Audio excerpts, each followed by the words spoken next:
nos rapports. Nous pouvons aussi parler de l'actualité internationale, parce que l'actualité internationale est très riche, très dense également. Et puis, l'actualité africaine, bon, il y a pas mal de choses à dire également, parce que notre peuple, ça fait 3000 ans que le peuple noir vit cette situation de décrépitude, de honte, de petitesse, de délabrement, tout simplement. Notre peuple est délabré parce que depuis 3000 ans, nous n'avons gagné aucune bataille significative, de sorte à regagner la place qui est la nôtre, étant entendu que nous sommes le peuple premier dans l'histoire de l'humanité, nous sommes le peuple premier. Tout a commencé en Afrique, l'homme est né en Afrique, l'histoire a commencé en Afrique, l'écriture a été inventée en Afrique, le langage est inventé en Afrique, la première civilisation humaine est inventée en Afrique. Les Africains ont construit une civilisation qui n'a jamais été égalée depuis la vallée du Nil, en passant par l'Égypte, le Soudan, l'Empire méroé, où nous avons construit des pyramides, et puis nous sommes allés en Égypte où nous avons construit une civilisation qui n'est toujours pas égalée jusqu'à présent.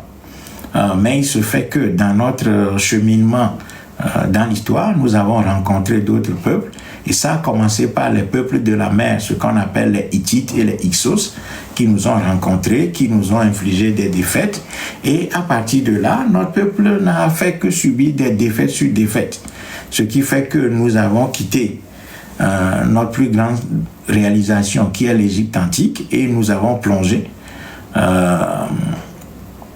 en Afrique profonde, et dans notre progression, nous avons construit quelques empires, les empires tels que l'empire Songhai, l'empire Monomotapa, l'empire du Ghana, l'empire ceci, cela. Nous avons construit quelques empires, mais ces empires-là n'ont jamais été à la hauteur de ce que nous avons développé, que ce soit à Méroé ou que ce soit en Égypte antique. Donc, depuis là, notre peuple est défait. Ensuite, nous avons rencontré les peuples d'Occident, les Européens, qui nous ont enchaînés. Mais avant les Européens, nous avons tous les peuples d'Asie qui nous ont infligé une défaite terrible, nous ont enchaînés pendant des siècles et des siècles, dans ce qu'on a appelé les razzias négrières arabo-musulmanes. Et puis, suite à ça, il y a les razzias négrières transatlantiques qui ont duré 400 ans, de sorte que de manière industrielle, on a exporté, déporté du continent africain plus de 200 millions de personnes. Donc l'Afrique, à partir de ces moments-là, a accusé une défaite terrible. Suite à ça, nous avons connu la période coloniale, la période coloniale qui est la période la plus destructrice malgré sa brièveté, malgré que la période coloniale n'a pas duré beaucoup de siècles, mais c'est cette période-là qui a déformé, refait complètement l'homme noir, qui a reconditionné l'Africain, qui lui a fait entrer dans la tête des choses très très nuisibles, qui font que notre peuple est aujourd'hui déprogrammé, changé de l'intérieur, si bien que notre peuple habite des territoires qu'il ne maîtrise pas du tout. Donc le peuple noir vit dans un environnement qui n'est plus le sien. Il ne sait même pas qui il est, parce que nous sommes déprogrammés, nous sommes changés de l'intérieur, notre culture a subi une défaite.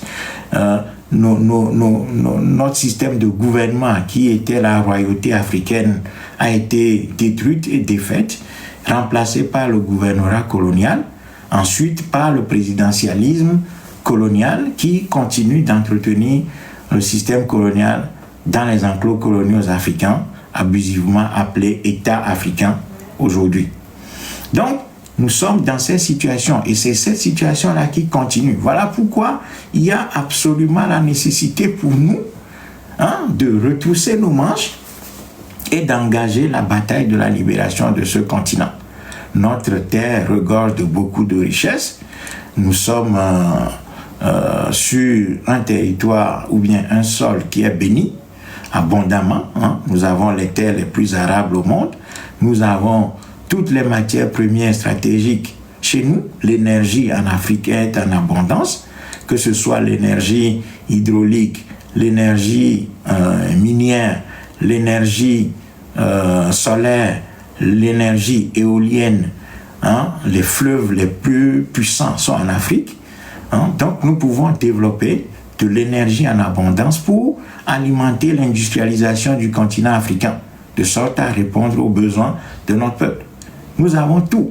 Nous avons des terres les plus arables. Donc nous pouvons développer une agriculture qui répond aux besoins des Africains. Nous pouvons développer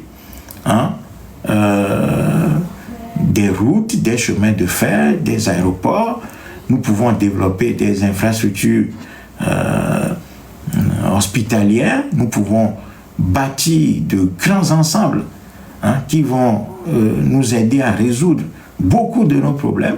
Et nous avons la capacité, avec une démographie qui est dynamique, jeune, des jeunes, la jeunesse africaine, elle est là en abondance, elle manque de formation, elle manque d'organisation, de structuration et de leadership pour pouvoir donner la plénitude de sa mesure.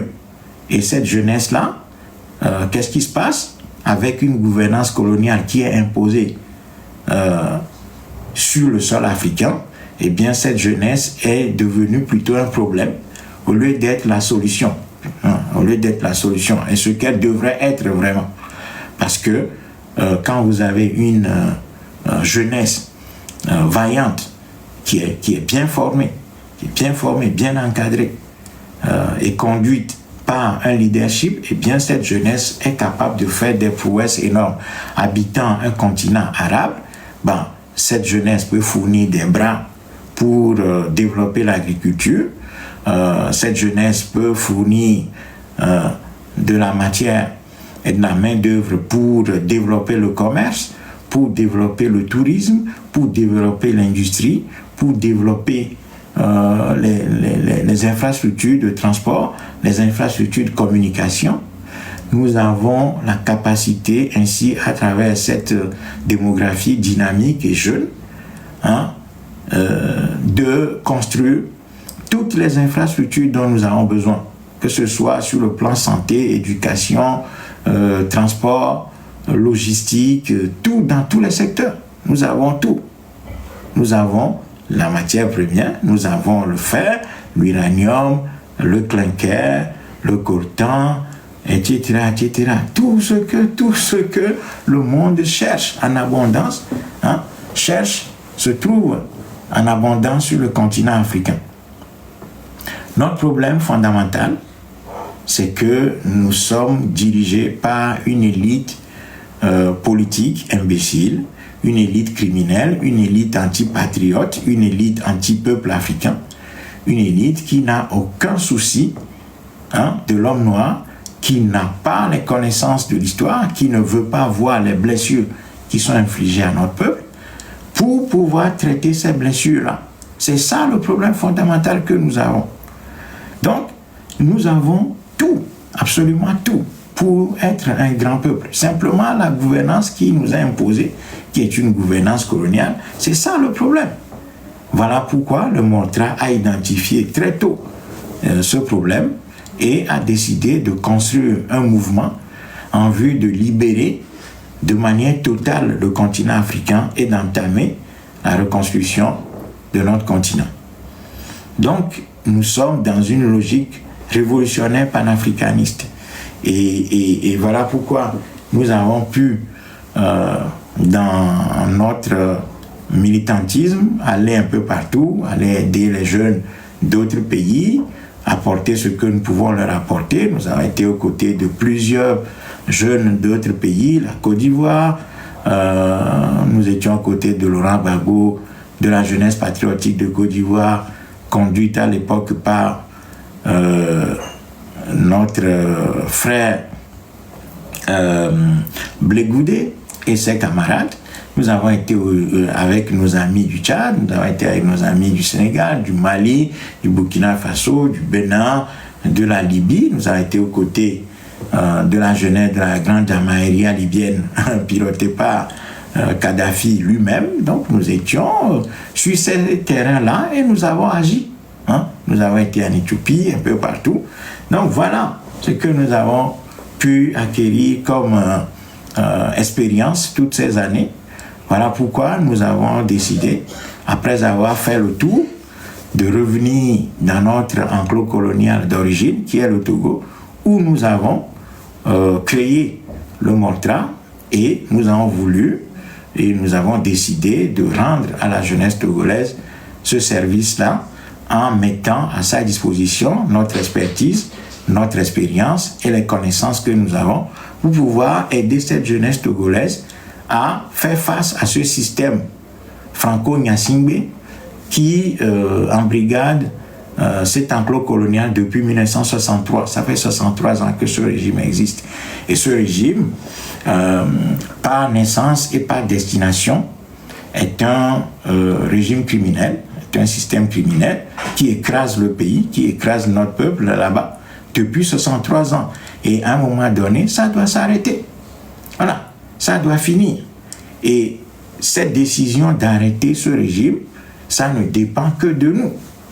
Voilà, ça ne dépend que de nous. Parce que malgré les apparences d'invincibilité de ce régime présente beaucoup de fragilités qu'il faut connaître et lesquelles fragilités demandent des réponses. Donc il va falloir construire des outils pour pouvoir attaquer ces fragilités-là et amener la jeunesse togolaise à la victoire. Et cette victoire, elle est possible. Mais pour que cette victoire devienne une réalité, dans les conditions qui sont les nôtres, il va nous falloir travailler durement. Il va nous falloir travailler durement, être sérieux, acquérir les qualités révolutionnaires, adopter des comportements révolutionnaires, remplir toutes les conditions qu'il faut, aussi bien des conditions objectives que des conditions subjectives. Les conditions objectives étant la structure ou bien une structure révolutionnaire. Ensuite, nous doter d'un leadership révolutionnaire. Ensuite, un calendrier révolutionnaire, ce que nous appelons la planification stratégique. Voilà quelques-uns des outils dont nous avons besoin sur le plan des conditions objectives. Et puis, nous devons utiliser tout ce que ce régime produit, donc les comportements du régime, les actes de ce régime sont là, des conditions objectives qui vont pouvoir nous aider à aller de l'avant. Et puis les conditions subjectives, ce sont nos propres comportements, les qualités que nous devons développer pour aller vers cette révolution populaire. Ces qualités-là sont de plusieurs ordres.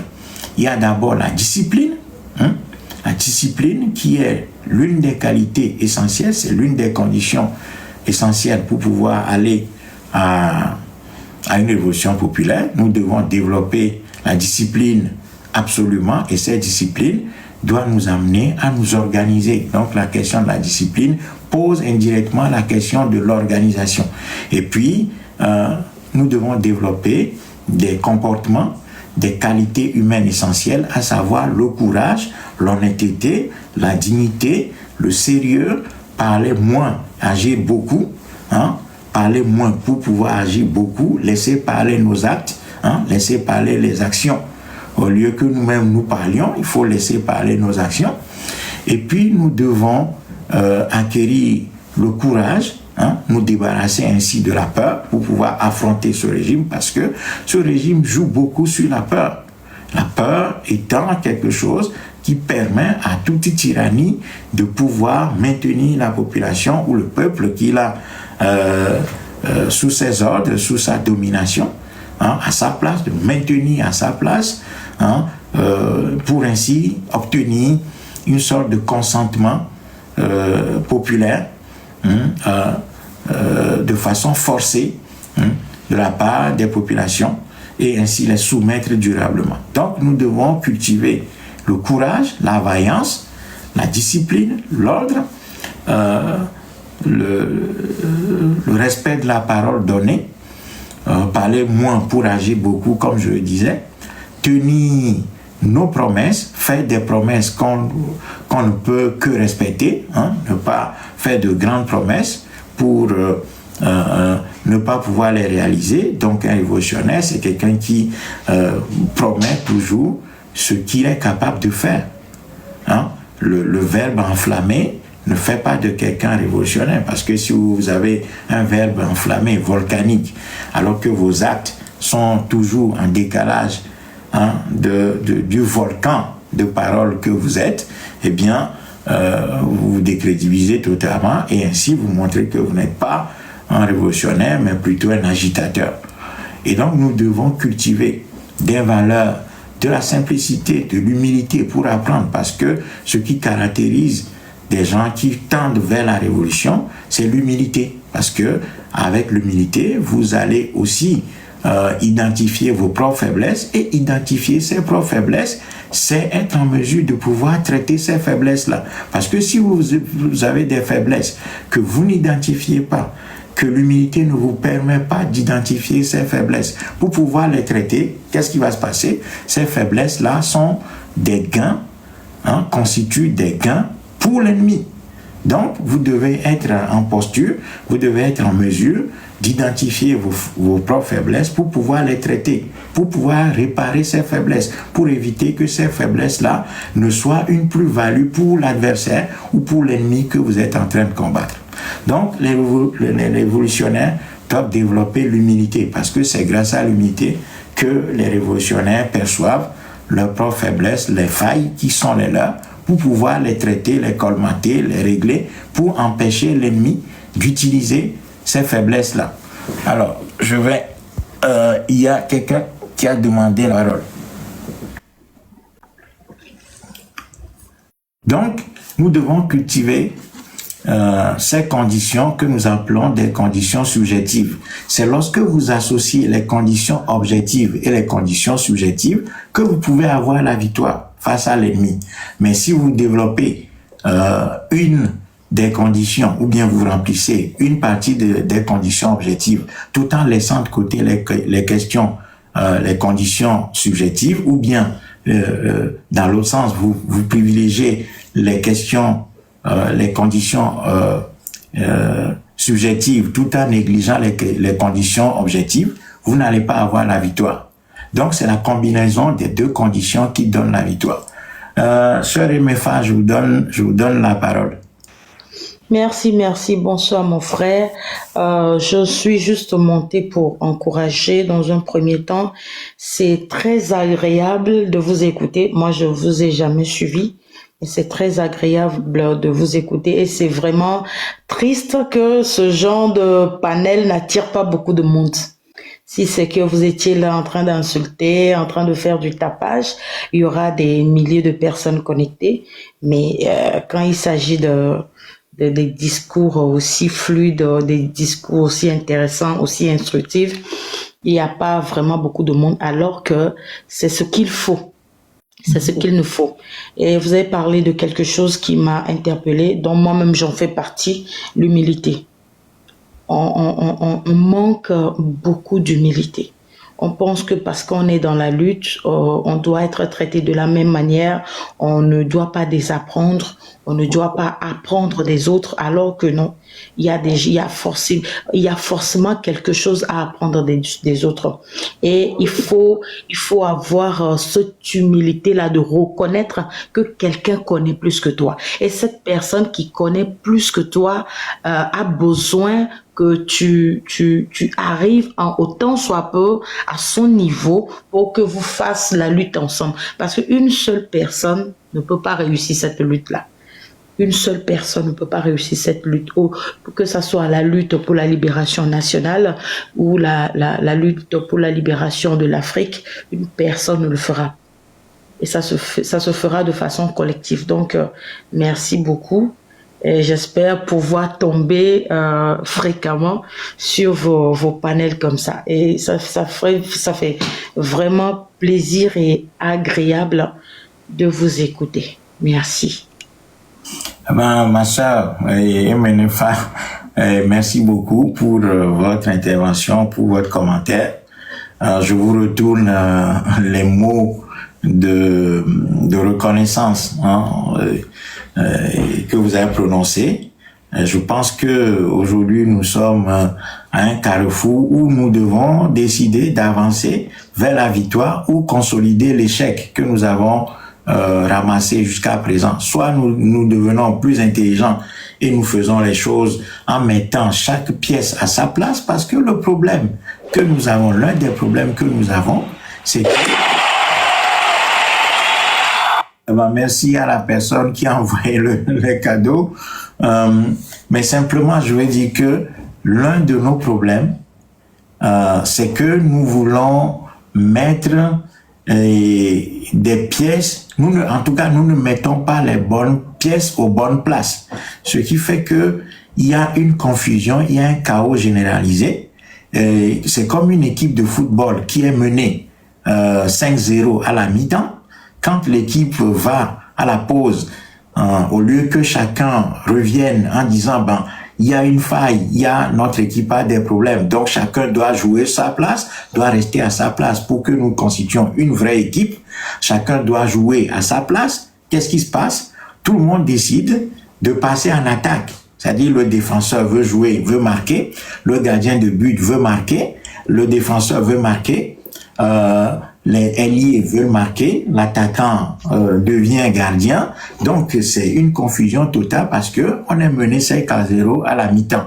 Qu'est-ce que le résultat des courses? À la fin du match, l'équipe sort 20 buts à 0 parce que quand on revient, au lieu que chacun occupe sa place et qu'il y ait un capitaine avec un entraîneur sur les bancs qui coach et qui fasse le travail et qui fait le travail de façon organisée, qu'est-ce qui se passe? Chacun va dans tous les sens et ça aggrave plutôt le problème. Donc, je pense qu'aujourd'hui, il va falloir maintenant que nous, Togolais principalement, et plus loin sur le continent africain, que chacun occupe sa place. Que chacun occupe sa place. Parce que, il a fabriqué tout, par exemple. Et que tu vas prendre le bois, tu mets la gâchette au bout du fusil, au lieu que la gâchette reste à sa place, mais tu peux avoir tout le matériel pour fabriquer un fusil, mais du moment où toutes les pièces, chaque pièce n'est pas à sa place, tu ne peux pas avoir l'arme. Donc c'est ça qui nous arrive. Parce que il y a des gens qui croient qu'ils disposent d'une certaine légitimité via une certaine force de présence sur la toile, ou je ne sais par quel mécanisme. Et ça empêche vraiment un travail structuré. Et ça, c'est quelque chose qui va encore nous créer beaucoup de problèmes par la suite. Donc, si on n'arrive pas à corriger ça, je pense que nos lendemains vont s'aggraver et il ne nous restera qu'à élargir les cimetières. Voilà. Exactement. Et ça fait partie des choses dont j'ai discuté aujourd'hui dans mon live. Et je vais aller aussi, bébé, à Merodo, monopole, na lutte, alors que c'est pas le cas. Ça, on a l'impression que y a un groupe ou bien certaines personnes ont le monopole de la lutte, ce qui fait que ne amede va lutte amede do capacité amede bobena et la tenna couille le fille que amedum polina wa. On pense qu'on doit avoir l'approbation d'une certaine personne, on doit avoir le gouvernement approbation kudo j'ai oublié le mot amedo do la wonwana yokwa. J'ai oublié le mot. Et si voilà adoubé, valider voilà, Amédéo l'a validé et j'ai même vécu ça depuis Lomé. C'est-à-dire que si tu es combattant, si tu n'es pas reconnu par tel groupe, c'est comme si toi tu ne fais pas la lutte alors que ce n'est pas ça. Donc, et on a bien lutte avec les Didi, et on a bien avec les Tikonami, et on a bien c'est comme si mille Odogoura Yame. Alors qu'il s'agit des vies humaines, il s'agit des énergies et tout qui sont dépensées. Donc, Sibélé Kingbla, moi, je n'ai pas grand-chose à dire cette nuit. Je suis montée juste pour vous encourager.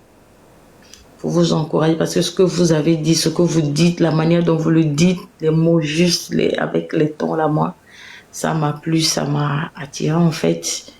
Donc, nyano do gbera, be nenebe discours, nenebe live, nenebe panel, nene intéressé à me, ou buzz, nene intéressé à me, ou tapage, nene intéressé à me, ou et nous que les a suscité émotion. Sinon, on est mille, c'est comme vous l'avez dit. Et tu l'as nous allons maintenant voir, ne gâchette les gâchettes tu vas rien faire. Donc, je suis juste montée pour ça. C'est courage, Nami. Miyamoko, je ne sais même pas comment dire ça. Miyamoko, les tenir bon. Miyamoko, les qui avancent malgré toi. Vraiment, courage pour Nami. Et vivement que la majorité vous suive, que la majorité vous comprenne et que la majorité, voilà, il y a quelqu'un qui a d'autres quoi. Mia do gbereka mia do gbentonto mia te kpankwa ono wa joni mia des ans. Merci. Yo, merci beaucoup Menefa pour vos commentaires. Et je pense que nous allons continuer à travailler et puis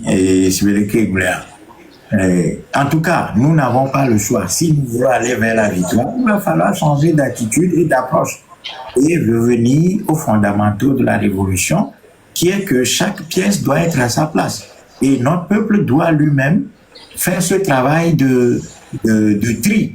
Voilà, parce que le peuple togolais lui-même entretient aussi ce bordel, parce que de temps en temps, les gens sont pris dans l'émotion et suivent tous les vents et suivent tous les courants. Donc, notre peuple a sa part de responsabilité dans l'ancrage de ce bordel qui fait que les vraies idées révolutionnaires sont noyées, ceux qui font ce travail révolutionnaire toutes ces années durant sont noyés et pris en otage par le sophisme révolutionnaire, par un faux discours révolutionnaire, par le bruit pour du bruit, alors que le bruit pour du bruit, ça s'appelle de l'agitation, et ce qui est le moteur de l'agitation, c'est l'émotion. Or, l'émotion, le propre de l'émotion, comme je l'ai souvent dit, c'est de finir au cimetière. Parce que l'émotion ne mène pas loin. Tant que vous n'alliez pas à la mobilisation qui a pour support l'émotion, on a besoin d'émotion pour mobiliser. Mais une fois que vous mobilisez, si vous ne passez pas l'étape de l'organisation, vous allez rester. Vous restez à l'étape de la mobilisation. Et le propre de la mobilisation, sans organisation, c'est qu'elle finit les dents cassées parce que, rencontrant le système, la mobilisation qui ne s'est pas dotée de l'organisation présente des talents d'Achille énormes, des faiblesses énormes, de sorte que cette mobilisation ne peut jamais aller loin. Et l'histoire nous l'a prouvé toutes les fois. Donc, à un moment donné, notre peuple lui-même doit aussi participer à la reconstruction de ce mouvement révolutionnaire qui est aujourd'hui perdu dans tous les sens, qui va dans tous les sens, parce que notre peuple lui-même, ne disposant pas de la formation politique qu'il faut, croit que entend toutes les sirènes et veut suivre chaque sirène. Et tout ce qui brille, fondamentalement, n'est pas de l'or. Donc, à un moment donné, notre peuple lui-même doit participer à cette œuvre de tri pour qu'on revienne aux fondamentaux de la révolution. Sinon, nous sommes perdus à jamais, quoi. Oui, exactement. Donc, formation, il nous manque une maturité politique. Et c'est ça le point de moi, mon désespoir. Parce que c'est vrai, mais les diaspora et mais il a joué grand rôle dans cette lutte, parce que je vais parler du Togo, mais il a joué grand rôle en ce qui concerne la mobilisation, la sensibilisation, parce que à mon collègue terrain, Diando, le Mac Bateng Bloqueto, Miaomi, les Bobo, toi les diaspora, voir coup de grâce, je ne pense pas que ça viendra de la diaspora.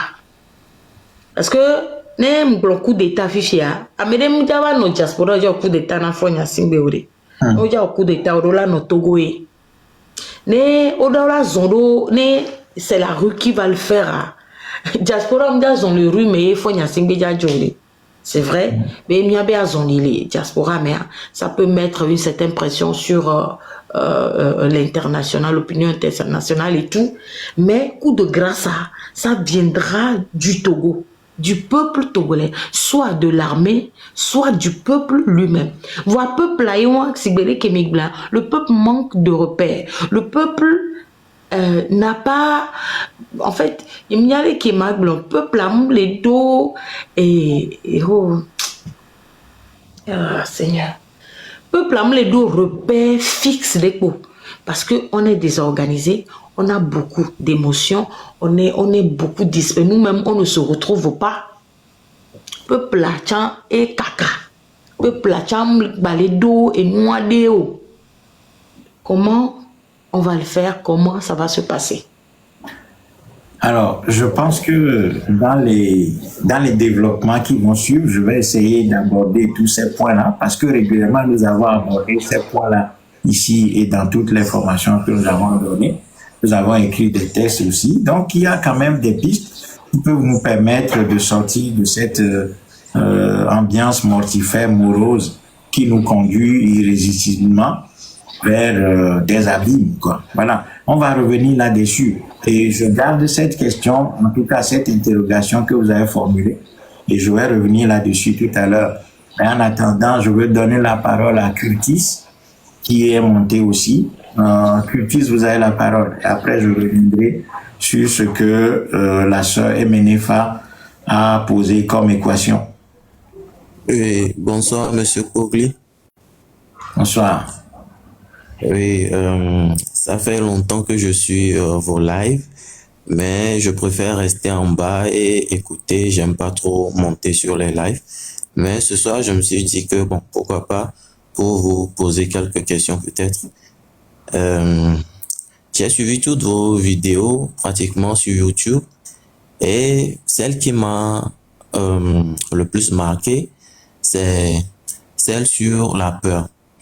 Vous parliez de la peur négative, oui, qui est cette peur-là où, au lieu qu'on se dise, au lieu que le Togolais se dise, au lieu qu'il ait peur de ce qu'il va laisser comme héritage de générations futures, il a plutôt, il a plutôt peur de ce qu'il va manger. Il ne s'occupe que de ce qu'il va manger aujourd'hui.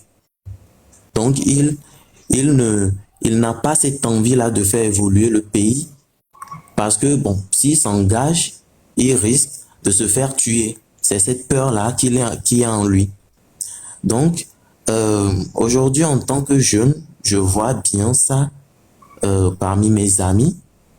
Je ne vais pas dire que je suis différent, mais je vois bien que à chaque fois que les taux se resserrent, le Togolais cherche plutôt une échappatoire qui est autre que la révolution. Je ne sais pas si c'est parce qu'on ne se fait plus confiance, on ne sait pas si on va réussir à coopérer ensemble et à travailler ensemble pour une révolution. Donc chacun cherche à s'en sortir de par lui-même, à chercher son pain quotidien. Je ne sais pas si c'est ça le problème, le manque de confiance, mais ce que je remarque effectivement, c'est que, voilà, on cherche plutôt quoi manger au lieu de chercher l'évolution de notre pays. Et ça, c'est un peu désolant. Donc, je voulais vous poser une petite question, c'est comment faire pour continuer à y croire lorsque on fait face à cette réalité-là? Ok, merci Curtis pour votre question qui est très pertinente, qui est importante. Mais simplement, je veux repréciser 2-3 choses sur la peur.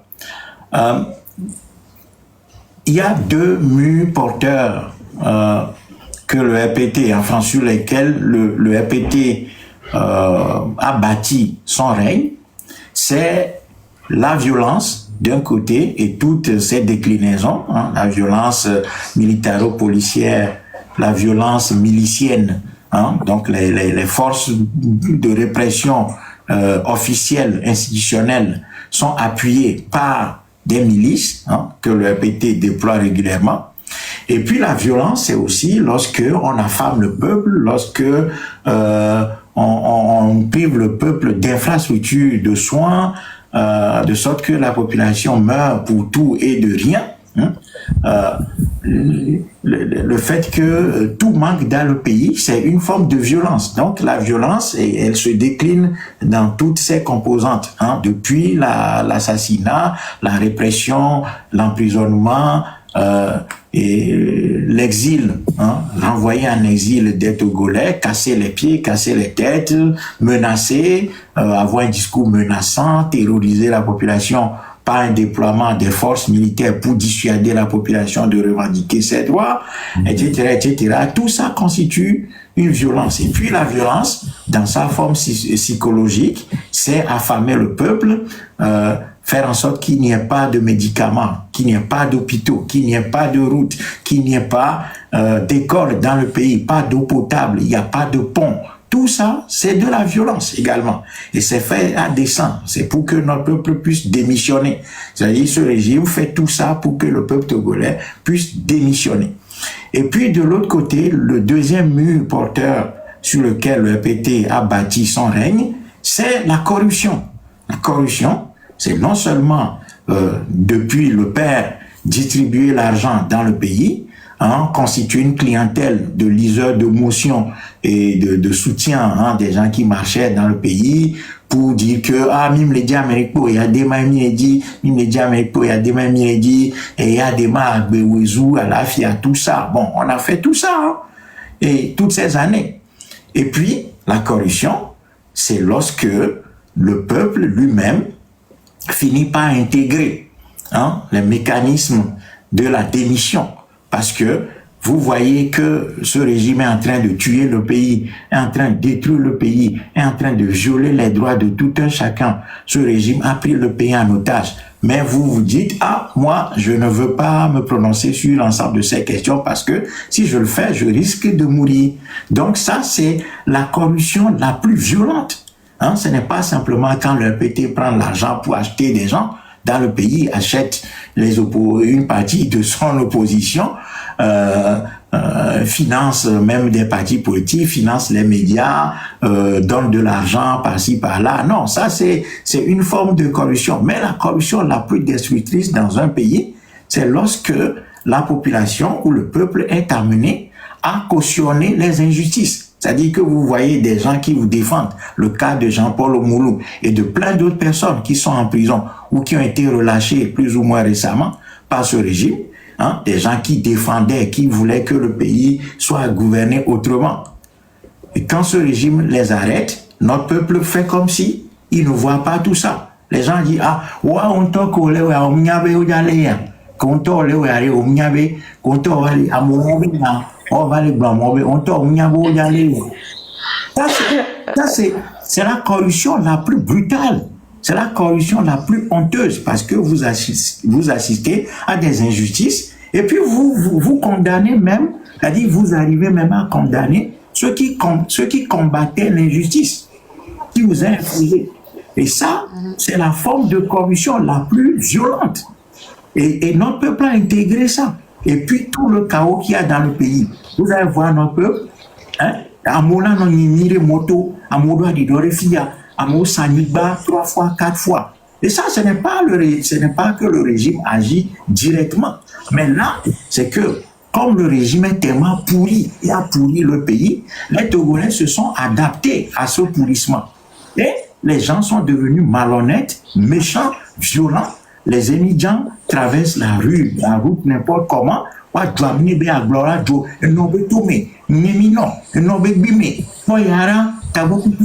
Tout ça, c'est la corruption.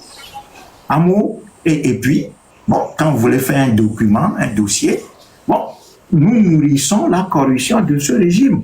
Parce que il y a des voies normales pour faire des documents dans un pays.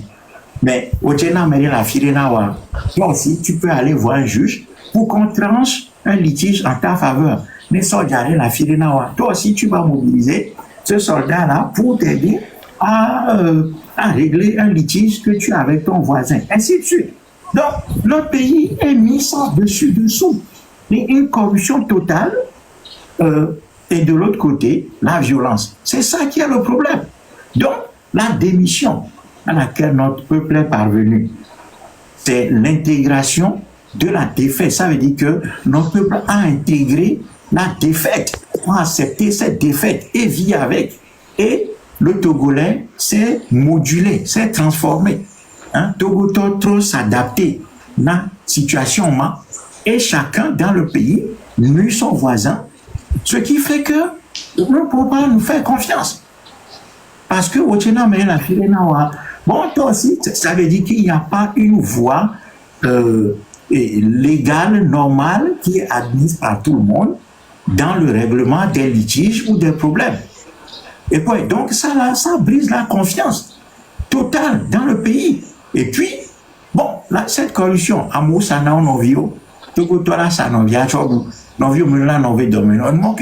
ça fait qu'il n'y a pas de confiance. C'est normal. Après, ce régime a développé un faux régionalisme sur lequel il a calqué les fraudes électorales depuis des décennies, en disant que le Nord était son fief et le Sud était le fief du... Donc tout ça a alimenté une sorte de méfiance entre nous, sauf que la réalité est que ce schéma d'un Nord favorable au régime et un Sud favorable au changement, c'est faux. Ça n'existe même pas. Exactement. Mais on nous a imbibés dans ça. Donc, méfiance est depuis des années. Et nous cultivé, même imaginaire dans ce pays. Donc, c'est normal quelque part que nos jeunesses, qui n'ont pas de repères, finissent par intégrer tous les mécanismes de la corruption, de la démission, de la génuflexion. Et, bon, chacun cherche à survivre dans cette jungle. Parce que le régime a transformé le pays dans une sorte de jungle où les plus rusés, les plus malins, les plus corrompus, les plus vils, les plus exactement, monsieur Kokli, sont en train de survivre.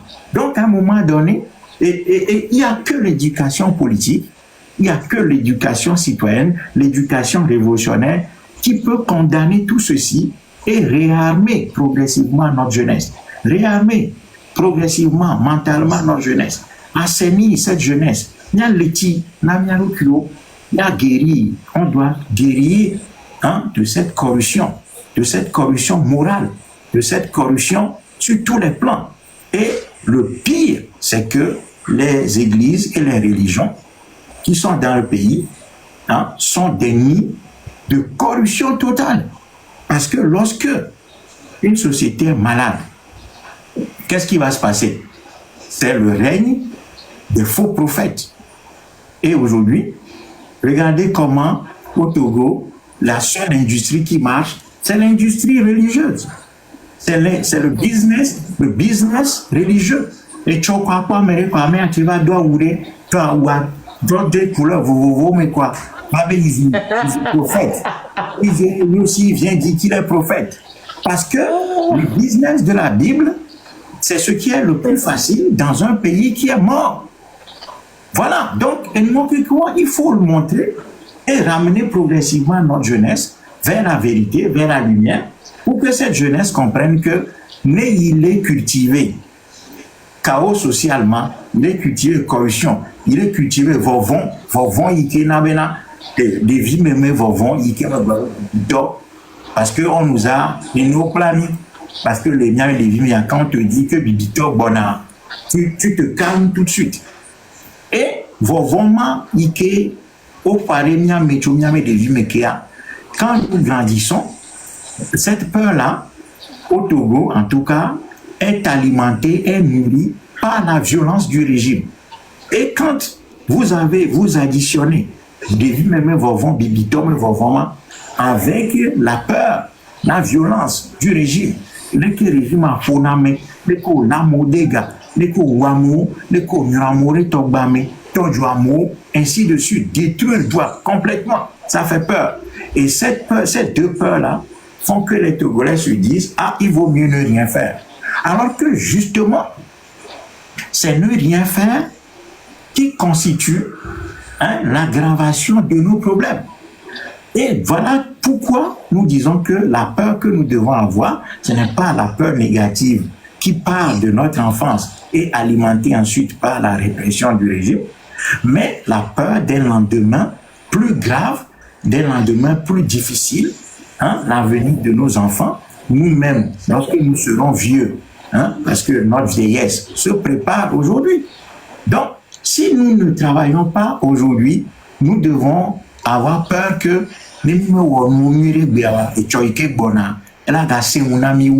et c'est cette peur-là que nous appelons au mantra la peur positive, c'est-à-dire la peur qui constitue une forme de défi, hein, de la réalité, qui vous permet de dire, malgré Bémi, malgré Béodo Bibitome, et Vovoma Lamenami, et régime à Ouame plutôt, Kakagawa, Oga, do Vovonami, malgré Vovoma, mais Vovonike, et ni Vovonu, to enebe, Nemi Mechoa, et Chogada Semunami, c'est-à-dire, on va passer des Yadema à Fonyasimbe, et de Fonyasimbe à un petit-fils d'Enyasimbe, qui est plus grave.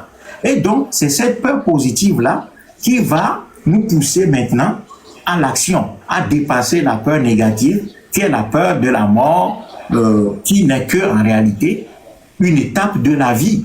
Et bien que quel que soit les cas, et tu vivre 1000 ans, tu vas mourir. Mais si nous mourons pour une cause, pour que nos enfants ne connaissent pas une situation aussi difficile que la nôtre, c'est en ce moment-là que nous rentrons dans l'histoire de nos peuples en inscrivant nos noms, hein, dans les livres d'histoire, dans les annales de l'histoire de nos peuples. Et là, nous devenons immortels. Mais si nous refusons de faire preuve de bravoure pour aller sur le terrain de cette peur positive, eh bien, nous allons mourir par la peur négative et notre peuple ne va même pas nous retenir parce que nous allons mourir comme n'importe quel individu qui est né et qui a souffert et qui est mort, et on l'a enterré dans un cimetière, personne ne le connaît. Mais au moins, si nous mourons pour notre pays, pour nos générations, ou bien pour nos enfants, pour l'idéal d'un Togo qui renaît, en ce moment-là, nos noms seront gardés éternellement. Et quand la libération du Togo va advenir, quels sont les noms qui vont rester, qui seront donnés aux routes, aux rues, aux avenues, aux écoles, aux aéroports, les noms qui vont être retenus par l'histoire, ce sont les noms des héros.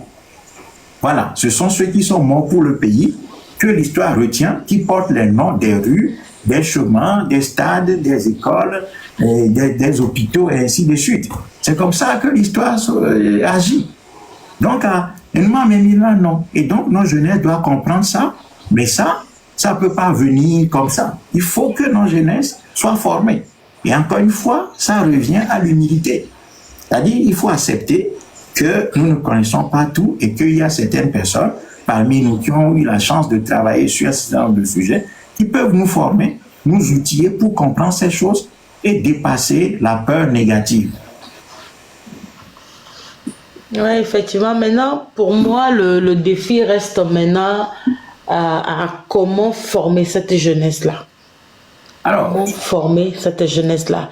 Parce que la majorité aujourd'hui s'intéresse beaucoup plus au boulot. Comme je l'avais dit aujourd'hui, normalement, ce genre de panel doit attirer des milliers de personnes. On doit avoir 2000 cas, 3000 cas, 5000 cas. Mais ils sont beaucoup plus attirés vers les tapages, vers les buzz, Mais comment accéder à cette jeunesse-là et les former? Comment? C'est ça. Parce que lorsque j'ai lu la Constitution de 92, il était du devoir des partis politiques de former leurs membres, de former de former leurs partisans. C'est ça aussi, nous avons omis. Parce que j'ai eu à côtoyer certains politiques, je n'ai pas vu un programme de formation. Au contraire, les jeunes là, eux-mêmes, qui essayent de se former eux-mêmes, deviennent des cibles à abattre. Donc, c'est raté du côté politique. Maintenant, comment accéder à la jeunesse là? Comment les former maintenant? Comment? Alors, Tout d'abord, nous avons une école politique quelque part qui est, moi je ne peux que parler de ce que nous faisons au Montra et ce que nous essayons de faire toutes ces années durant. L'école politique, il faudra, si on était bien organisé, si on avait une organisation bien huilée, nous aurons pu créer une école de formation politique où nous allons donner des formations, pas des formations académiques coloniales, hein, comme l'école coloniale le fait, mais c'est des formations alternatives pour lire le monde et notre histoire autrement, pour lire la vraie histoire de l'Afrique et l'histoire du peuple noir, la vraie histoire du peuple noir, le cheminement du peuple noir depuis les origines jusqu'à présent. Quel est le parcours du peuple noir? Ça, ce n'est pas enseigné dans les écoles coloniales et c'est de bonne guerre parce que l'ennemi qui a créé l'école chez vous ne va pas vous donner les outils pour que vous compreniez d'où vous venez, où est-ce que vous êtes et pourquoi et comment vous devez aller à une destination qui va faire de vous un peuple qui renaît. Non, c'est la guerre. Dans la guerre, l'ennemi ne va pas vous donner les armes. Donc, il vous revient à vous-même de fabriquer vos armes, de trouver vos outils qui vous permettent d'aller de l'avant. Donc, il nous faut, dans ce sens-là, une école de formation politique. Mais comme nous n'avons pas ces moyens-là, et comme nous ne sommes pas organisés, il y a des cadres comme les nôtres, où il y a des structures qui existent, où nous formons nos gens, où nous formons dans des cercles fermés, les gens qui sont membres de nos structures, nous les formons. Voilà, moi je ne peux que parler de ce que le Montra a fait. Donc nous sommes là pour former les gens à comprendre notre histoire, à comprendre le monde dans lequel nous sommes, à comprendre les siècles qui sont devant nous, pourquoi les siècles qui sont devant nous seront encore plus difficiles pour les peuples qui ne sont pas organisés, qui ne se dotent pas des dirigeants patriotes, qui ne se prennent pas en main tout de suite, hein, sur la base d'une planification interne, etc., avec un leadership patriotique qui mène tout ceci à bon port. Ensuite, comprendre l'économie, les lois de l'économie, comprendre le monde dans sa réalité, comprendre la géopolitique, et ensuite, comprendre surtout ce que nous avons comme problème dans notre espace en tant que peuple. Voilà. Et comment, maintenant, à partir de la compréhension de nos problèmes, comment nous travaillons sur ces problèmes-là, avec quel outil, avec quelle méthode, avec quelle organisation nous travaillons sur ces problèmes-là pour les résoudre. Et ça, nous ne pouvons acquérir ces formations que dans des cadres révolutionnaires, dans des cadres organisés comme les nôtres, comme le Montra et d'autres organisations. Je n'en connais pas beaucoup, mais nous, notre rôle, véritablement, c'est de former des acteurs de demain. Et c'est de former les acteurs, non seulement pour la libération du continent, mais aussi des acteurs pour la reconstruction du continent. Donc, cette formation-là, elle existe. Maintenant, si la jeunesse africaine et togolaise en particulier ne fait pas preuve d'humilité, de curiosité, d'esprit de conquête, hein, de dignité, de valeur, de vision des lendemains, qui risquent de se complexifier si on ne fait pas ce qu'il faut aujourd'hui pour que demain soit mieux, eh bien, cette jeunesse-là ne va pas venir vers cette formation-là. Donc, elle va se contenter de faire ce qu'elle est en train de faire, c'est-à-dire fuir le continent, et en oubliant que un peuple qui fuit son foyer ne peut jamais avoir la grandeur sur la terre des hommes. Parce que si vous-même, votre foyer, vous ne le construisez pas, ce n'est pas ailleurs que vous allez les éclore. Non, un peuple, chaque peuple se développe d'abord sur lui. Chaque peuple acquiert les outils de sa grandeur dans son espace géographique. Donc, si nous fuyons notre espace géographique parce que notre maison, notre terre est devenue mortelle pour nous, est devenue un danger mortel pour nous, bah, imaginez-vous que ce n'est pas chez les autres que vous allez avoir des droits que vous n'avez pas sur votre propre espace géographique. Donc, et tout peuple commence, la puissance de tout peuple commence par la résolution de ses problèmes internes. Mais pour résoudre vos problèmes internes, vous devez les comprendre et trouver les bons outils pour les résoudre. Parce que l'école coloniale africaine ne nous forme pas non seulement à comprendre nos problèmes, mais aussi et surtout à les régler. C'est ça que l'école coloniale a fait de nous, c'est-à-dire des têtes plus ou moins bien pleines, mais pleines de quoi? De merde. Voilà. Ok, merci. Je suis volontaire, partante même pour être formée. Donc, bon, je comprends. Vous avez dit quelque chose là qui est on a envie. Est-ce que Milan Otebena Nenebe jeunesse allée? Elle a cherché formation. Est-ce que cette jeunesse-là qui a besoin de cette formation et dont la victoire de cette lutte-là dépend? Est-ce que Milan Otebo l'a dit formation pour le leur donner? Est-ce qu'on ne va pas trouver un moyen de le leur imposer? Un moyen de, oui, de leur imposer, parce que ça y va de la victoire. Tant que la majorité de cette jeunesse-là demeure ignorante, demeure insensible, demeure indifférent, ça n'ira pas. Est-ce qu'il n'y aura pas un moyen de leur imposer, d'imposer cette formation-là, d'imposer cette connaissance-là, au lieu d'attendre que cette jeunesse-là vienne? Comment? Nous avons dit à un moment donné, ça fait une quinzaine d'années que nous avions écrit qu'il faut obliger les Africains à devenir libres.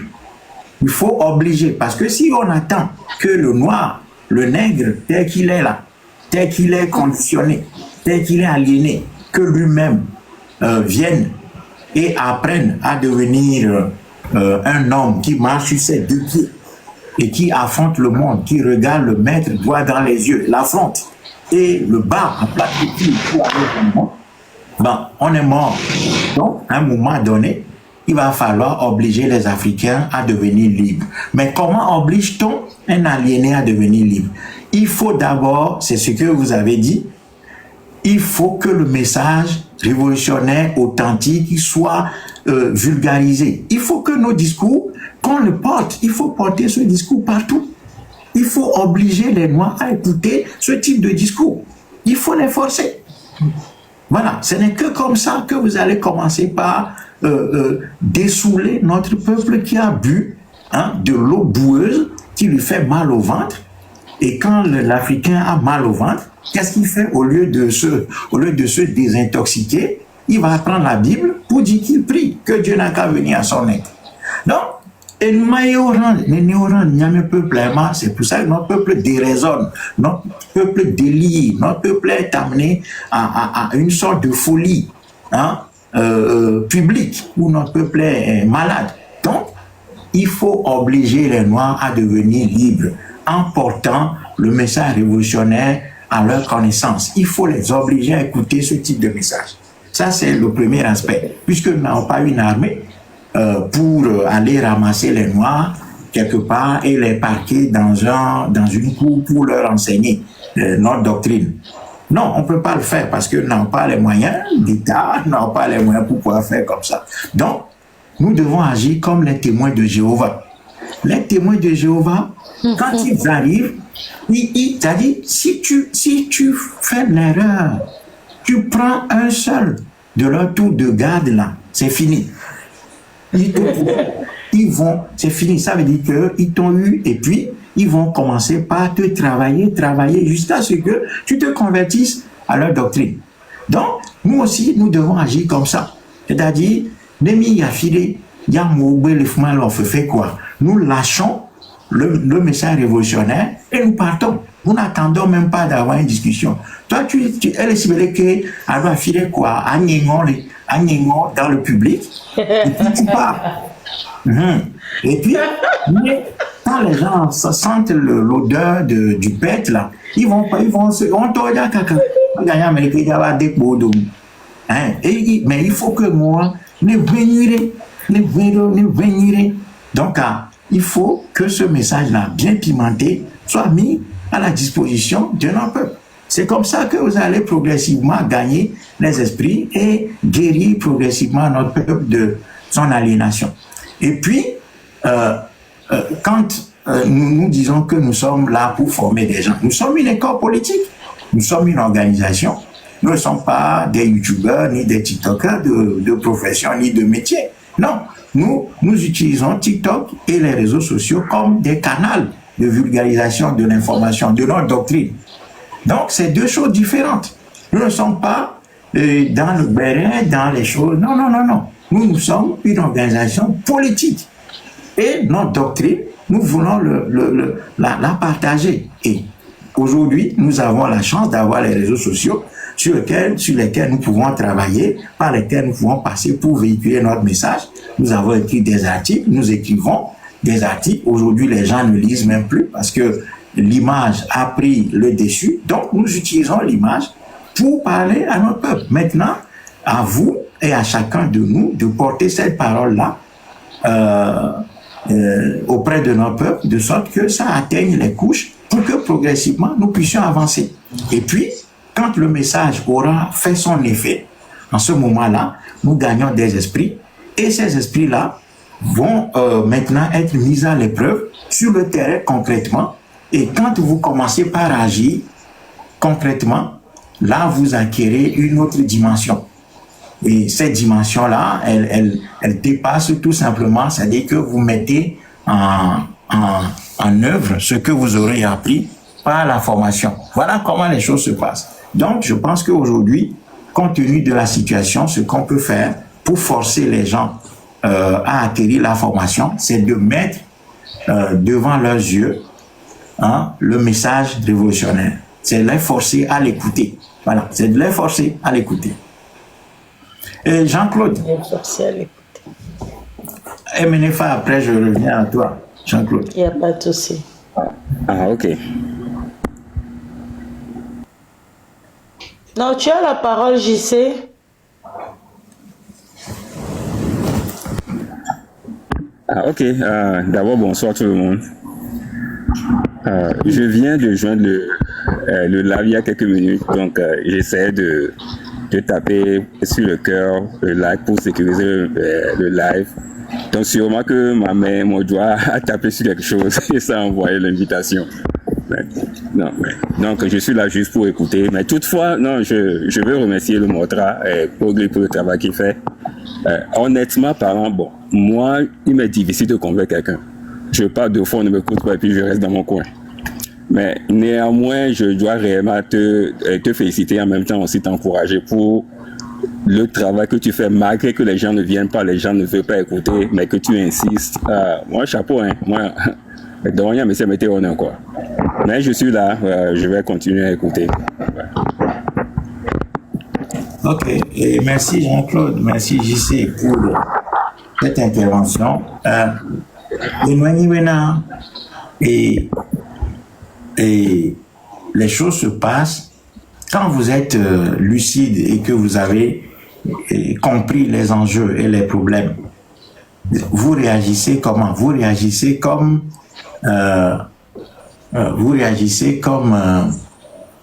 quelqu'un qui porte une plaie. Ça vous fait mal. Et vous devez absolument chercher les voies et moyens pour vous guérir. Ça fait plusieurs années que nous sommes confrontés à une forme d'indifférence, à du mépris. Beaucoup de gens sont venus au Motra, ils ont pioché des idées, des outils chez nous pour aller monter leur clientèle, leurs affaires, leur business, etc. Ce n'est pas simplement dans la communauté togolaise. Parce que je me rappelle à l'époque, quand nous faisions, dans les années 2010, par là, quand nous, le Motra parlait de la géographie comme le cœur du problème africain et non l'histoire, parce que l'école parisienne de la Renaissance, animée par les Philippe Omutunde, les Kofi Gomez et quelques autres personnes, eux ils parlaient de l'histoire, de l'esprit, de la reconquête de la religiosité africaine, du spirituel, etc. Le Motra est venu, a dit non, le problème principal que nous avons, c'est la géographie, c'est-à-dire que la géographie africaine nous a échappé. Voilà tous nos problèmes.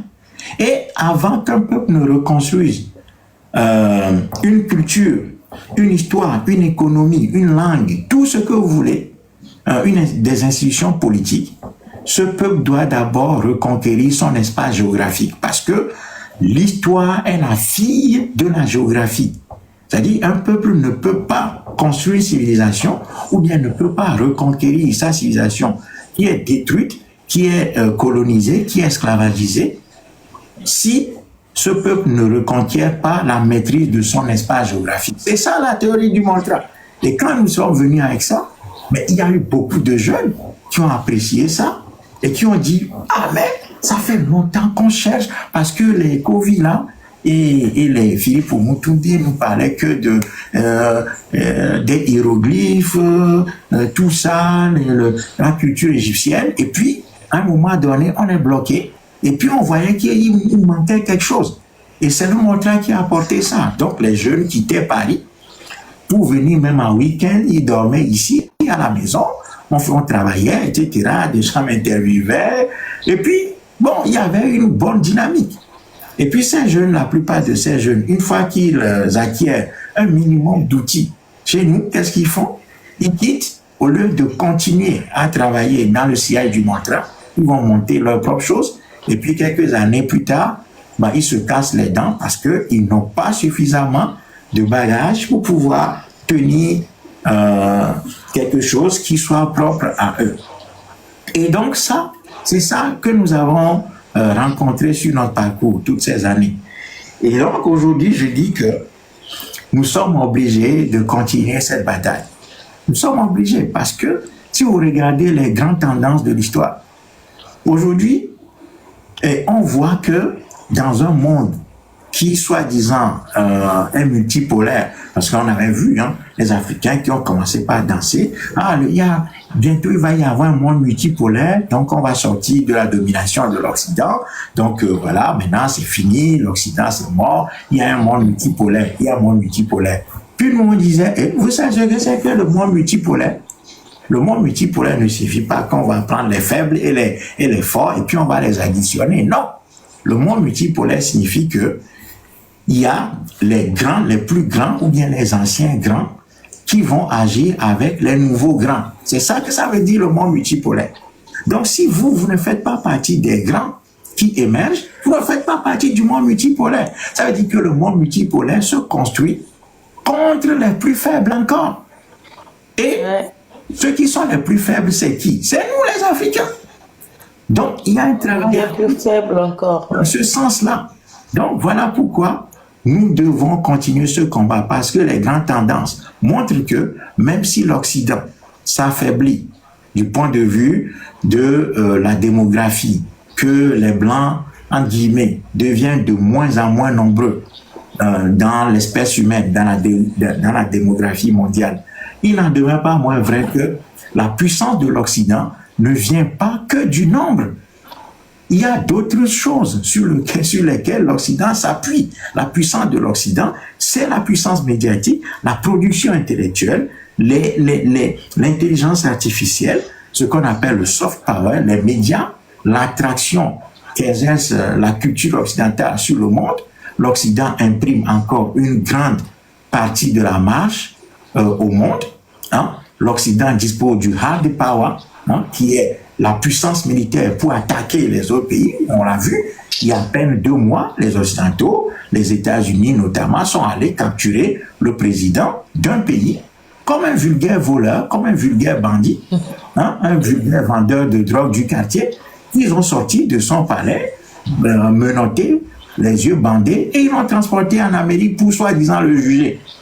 Bon, 1 mois et demi plus tard, les voilà avec Israël en train d'attaquer l'Iran. Même si l'Iran, c'est un autre problème. Mais encore une fois, on voit que c'est l'Occident qui dicte l'agenda du monde, au monde. Donc, l'Occident s'affaiblit, oui, de manière relative, mais l'Occident demeure très puissant. Et l'Occident va rester dans la direction du monde. Il ne faut pas que les Noirs s'illusionnent. Même s'il y a 2 ou 3, quelques pays qui émergent, ou qui sont devenus des puissances très affirmées sur la scène internationale, l'Occident continue de dicter l'agenda du monde. Le droit international, c'est une créature de l'Occident. Et l'Occident tient encore les rênes du monde.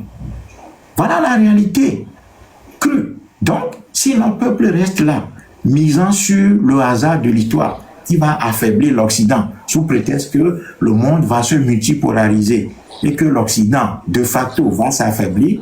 Et si nous comptons sur ça, bon, c'est que nous n'avons rien compris des lois de l'histoire. Donc, ça veut dire que nous devons travailler nous-mêmes.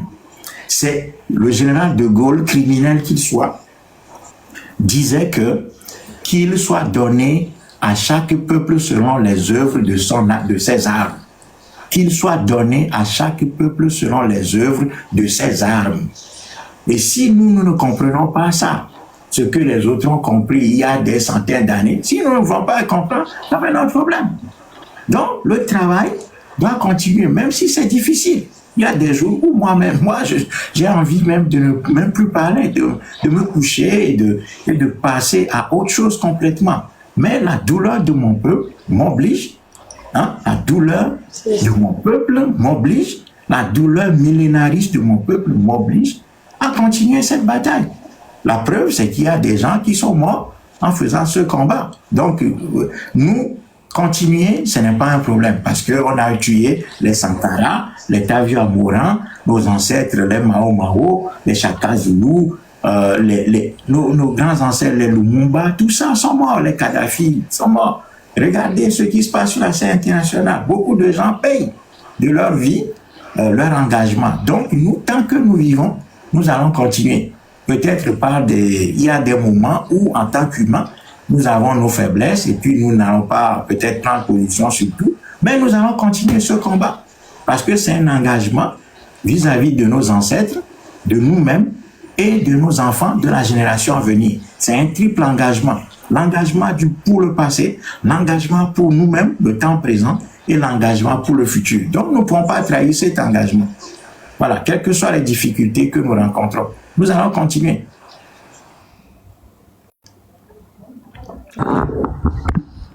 Bon, moi je vais essayer de poser une question, si c'est possible. Oui. Ok. Tu as déjà une fois exprimé, la diaspora a un rôle très important à jouer dans cette révolution. Que tout doit commencer d'abord par la diaspora. Et c'est la diaspora qui doit fournir l'effort intellectuel, l'effort financier, pour pouvoir aider ceux-là qui sont sur le terrain et ceux-là qui sont sur le terrain. Parce que le travail, c'est sur le terrain que ça se passe. Et au jour d'aujourd'hui, on peut le constater, la diaspora a complètement échoué. La diaspora n'a pas seulement échoué, mais moi je suis arrivé à la conclusion que de manière délibérée, la diaspora a choisi de ne pas faire réellement ce qu'il faudrait faire. C'est un choix.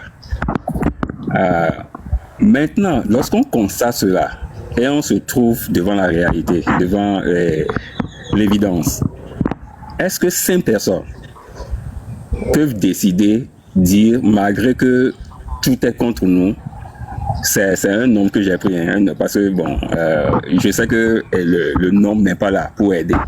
Donc si 5 personnes décident, se disent, malgré que tout est contre nous, est-ce que 5 personnes peuvent se lever et faire une révolution malgré que tout est contre eux? Oui. Alors, il faut savoir ceci. Les lois de l'histoire sont très claires. Une révolution, avant d'être l'affaire de la masse, commence toujours par un noyau, un petit nombre. C'est le petit nombre qui commence par faire la décision, qui par son travail, sa discipline, la méthode, par la discipline, par sa détermination, par son travail courageux, par sa planification, sa lucidité. C'est par ce travail de noyau, d'un petit noyau, que le feu révolutionnaire se propage et atteint les masses amorphes qui sont endormies, qui ont peur, qui sont corrompues, etc., etc. Parce que, malgré tout, quel que soit l'état d'un peuple, il y a au sein de chaque peuple une force révolutionnaire qui sommeille, qui est endormie, qui est réprimée, qui est éteinte par plusieurs choses, aussi bien du côté du pouvoir que par une certaine opposition qui, en réalité, nourrit et accompagne le pouvoir dictatorial qui oppresse le peuple. Voilà comment les choses se passent. Donc, le travail révolutionnaire commence toujours par un petit noyau. Quand Mao et ses camarades ont commencé par travailler, c'était 2 ou 3 personnes. Les gens ne pensaient pas que les communistes chinois pouvaient faire ce que les nationalistes, à partir du mouvement des boxers en Chine, avaient entamé. Personne ne croyait. Parce que la Chine était morcelée, dominée par les puissances extérieures, la Grande-Bretagne, les États-Unis, la France, la Russie, le Japon. Beaucoup de puissances étaient présentes en Chine. Et la Chine était morcelée, confiée à des bandits de grand chemin, appelés des chefs de guerre.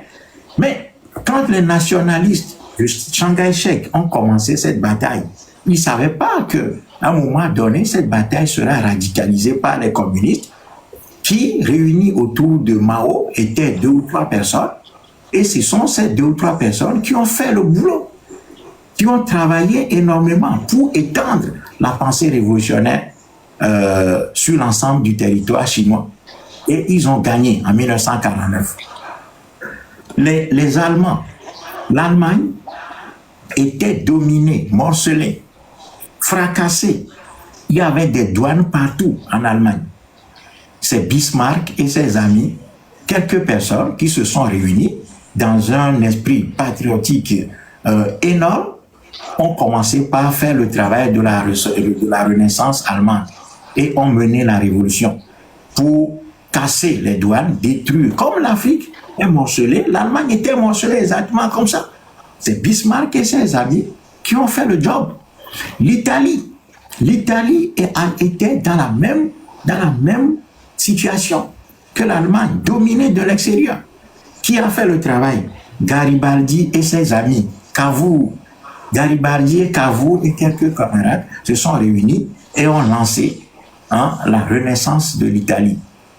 Les États-Unis d'Amérique, où vous êtes, mon cher frère Claude, Jean-Claude, mais les 13 colonies britanniques, dominées par l'Angleterre, qu'est-ce qui s'est passé? Il y a eu quelques personnes simplement qui sont réunies, qui ont lancé la révolution américaine.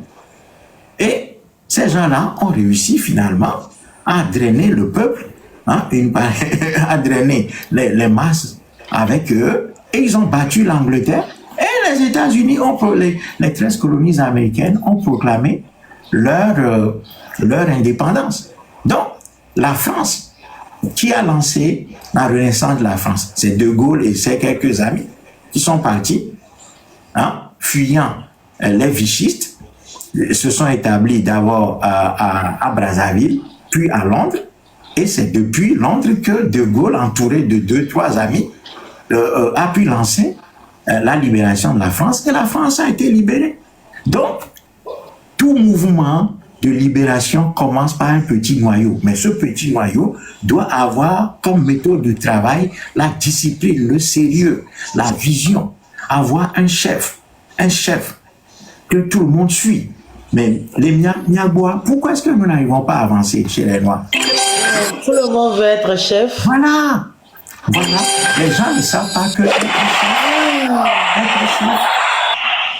être chef signifie un travail et des responsabilités énormes.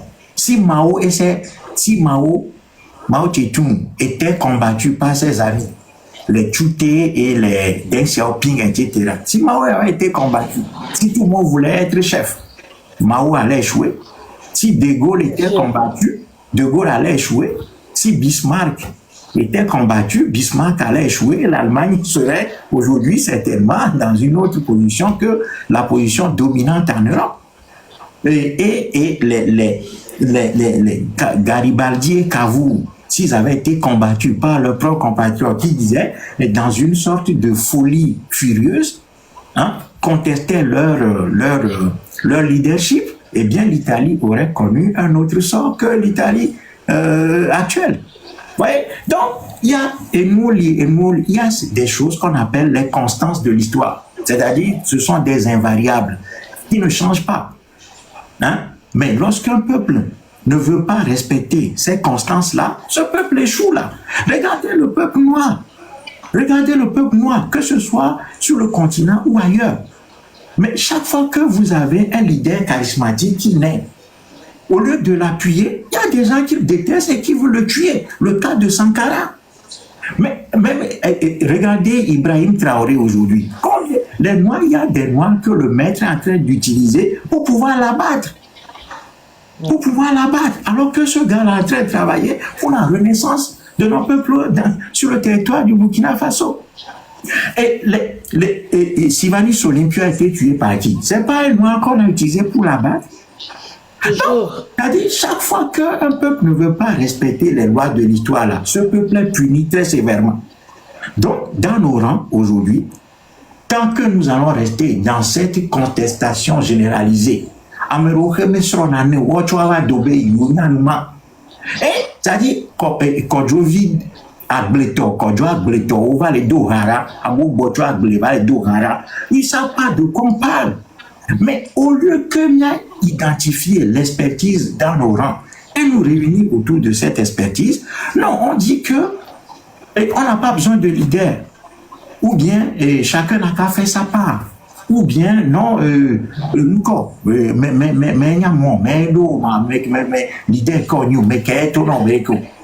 quand on refuse de respecter les lois de l'histoire, on est puni. Voilà pourquoi notre peuple est puni. Nous avons assassiné, le maître a utilisé des Noirs pour assassiner nos propres leaders chaque fois que Américain me nuit le mien domaine. Na tonton men kula biarinti si be jora meto hui men kukeke dola pame. C'est comme ça qu'on a programmé le Noir contre lui-même. Donc à un moment donné là, il faut que le travail commence par un petit noyau. Et ce petit noyau doit être sérieux. Il y a tout bon pour là, petit noyau, et c'est ce petit noyau qui, par sa force de travail, va féconder la masse et amener progressivement des gens à un autre niveau pour que nous puissions nous diriger vers le résultat. Donc oui, le travail révolutionnaire par essence parle toujours d'un petit noyau. Avant d'être l'affaire de la masse, la révolution part toujours d'un petit noyau. Ah, ok, merci. J'ai aimé la réponse que tu as donnée, et surtout l'exemple de la Chine. Ça m'a beaucoup convaincu. Parce que mon souci, c'est de voir que la majorité des Togolais suivent des gens qui sont en train de les tourner en rond. On prend des incultes, je crois que tu as utilisé un mot une fois, des gens qui ne connaissent même pas l'histoire de notre pays, et on leur demande de nous libérer. Et ça, jusqu'à aujourd'hui, je ne comprends pas ça. Et ceux-là même ne veulent même pas reconnaître cela. Voilà des gens qui disent on ne veut pas, ceux-là qui réfléchissent d'être au milieu de nous pour faire une lutte. Comment des gens que vous choisissez pour délivrer un pays peuvent parler comme ça? Et on est là, on les soutient, on les met devant. Et lorsqu'on veut parler, comme tu es en train de le dire, lorsqu'on veut parler ou bien quelqu'un veut se montrer, on te détruit automatiquement. On essaie de détruire ta réputation, on amène des histoires. Au fait, on essaie de te détruire complètement. Donc, en écoutant ce que tu viens de dire, la réponse que tu viens de donner, moi, c'est ce que je pense personnellement. Si réellement ce travail peut se faire, ça c'est mon humble opinion, hein. Il ne faut pas exposer cela. C'est-à-dire il faut travailler sous l'eau, quoi. Il ne faut rien exposer. Le travail que tu es en train de faire est expliquer les choses aux gens, la révolution. Tu peux continuer toujours à faire cela. Mais personne ne doit savoir qu'il y a des gens qui travaillent. Et on ne doit même pas les connaître. Jusqu'au jour où c'est préparé et ça explose. Donc, en prenant la réponse que tu viens de donner et vu la manière, le comportement de la sociologie de notre peuple, le Togolais, la manière dont le Togolais réagit, ce que le Togolais fait, ce que je comprends, c'est que dès qu'ils savent que quelque chose se prépare, ils viendront pour le détruire. Donc, c'est ce que moi je prends de la réponse que tu es en train de donner. Oui, oui, vas-y, allez-y. Moi, pour ma part, c'est vrai, depuis un moment, j'ai constaté qu'il y a un problème de leadership qui se pose. Un vrai problème de leadership qui se pose, qui fait que chacun se mange pour un rien, chacun se combat pour un rien. Moi, pour ma part, ce n'est pas qui est devant qui est mon problème. Si tu veux être devant, tu peux être devant. Mais sois conscient que toi qui es devant il y a un grand il faut respecter le travail qui doit être fait en fait. Ce n'est pas parce que tu es devant que c'est toi qui connais le plus et que le coup de grâce doit forcément venir de toi. Non. Tu peux être devant par stratégie. On peut te mettre devant par stratégie. Mais sois conscient que tu es devant parce qu'il y a une stratégie qui voudrait que tu sois devant. Moi, pour moi, aujourd'hui, peu importe qui peut être devant, mais qu'il y ait un réel travail qui se fasse derrière. Un réel travail, vraiment un travail, une organisation de béton qui se fasse derrière. Et ça, il faut de l'humilité à ceux qui sont devant, ou il faut de l'humilité à ceux-là qui sont vus aujourd'hui pour reconnaître cela. L'humilité, il avait parlé de ça depuis le début. L'humilité, désapprendre l'unicité, reconnaître la capacité de l'autre, respecter la capacité de l'autre, pour pouvoir être ensemble. Sinon, mon frère, on va passer encore des années, des décennies dans ça.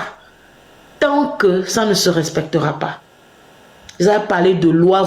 Tant que ça ne va pas être respecté, on va passer des millions d'années dans ça, à tourner en rond, à vivre les mêmes choses, à subir les mêmes choses, à vivre le même cycle.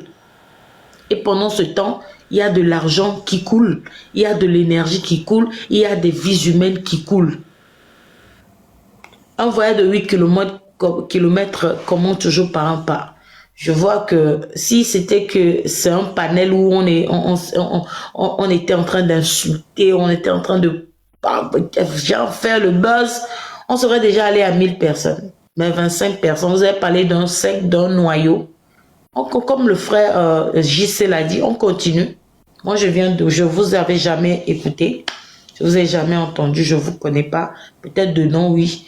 Mais comme je viens de vous découvrir, certainement qu'il y a quelqu'un qui vous découvrira encore, apprendra de vous, va vulgariser un peu. On finira par se comprendre et voilà, y arriver. Parce que la connaissance, elle libère. La connaissance, franchement, elle libère. Merci beaucoup. Merci, Emenefa. Merci, Jean-Claude. Et je vais combiner vos deux interventions. En réalité, il s'agit d'un abus de langage que de parler d'une guerre de leadership. Parce que pour qu'il y ait une guerre de leadership, il faut préalablement qu'il y ait des leaders. Et le leader, ce n'est pas ceux qui font du bruit et de l'agitation, comme nous sommes en train. C'est-à-dire que c'est l'ignorance qui nous fait dire qu'on appelle des gens qui s'agitent des leaders. Parce que le leader, c'est d'abord ceux qui disposent des connaissances du sujet dont il parle. C'est d'abord ça. C'est ça qui fait d'abord de quelqu'un un leader. Première caractéristique d'un leader, c'est disposer de la connaissance de la matière qu'il veut traiter ou bien qu'il traite. 2, pour être leader, il faut avoir cette humilité, hein, c'est-à-dire que les connaissances que vous avez là, vous ne pouvez pas vous reposer là-dessus parce que la connaissance est une dynamique. C'est-à-dire que c'est quelque chose qui avance et vous ne devez pas vous reposer sur vos premiers acquis, mais vous devez continuer à vous cultiver. Puisque le problème en soi est une dynamique. Il y a de nouvelles forces qui s'ajoutent, qui viennent soutenir ce qu'il y a en Afrique, qui vient soutenir le régime se renouvelle, et il y a des membres étant morts, bon, il y a aujourd'hui une nouvelle génération, donc on doit adapter les connaissances à cette situation qui est évolutive. Donc, ça veut dire que le leader, c'est celui qui dispose non seulement des connaissances de base, d'abord de la matière qu'il veut traiter, mais ensuite, le leader, c'est quelqu'un qui est dans la position d'apprendre de nouvelles choses. Donc, l'humilité pour apprendre, continuer à apprendre. Et puis, troisièmement, le leader, c'est celui qui parle pour éduquer, pour réprimer, pour réprimander, pour donner des conseils. Le leader, ce n'est pas celui qui parle pour parler. Ce n'est pas celui qui crie à bois. La parole du leader doit être une parole qui vient quand il faut apaiser, Quand il faut réprimander. Quand il faut éduquer et enseigner.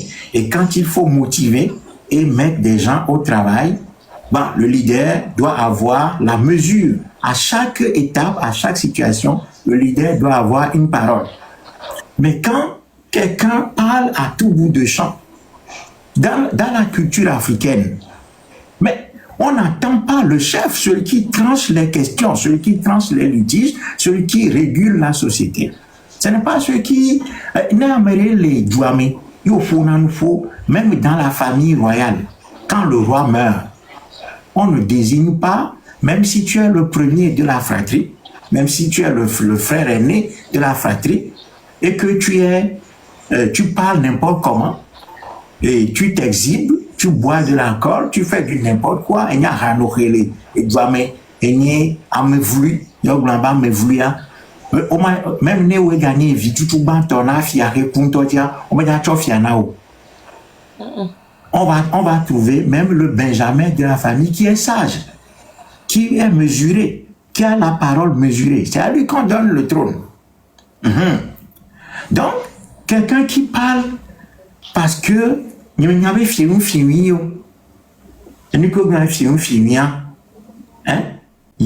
libido, chaque jour, les gens prennent la parole, ils veulent intervenir sur tout. Nous devons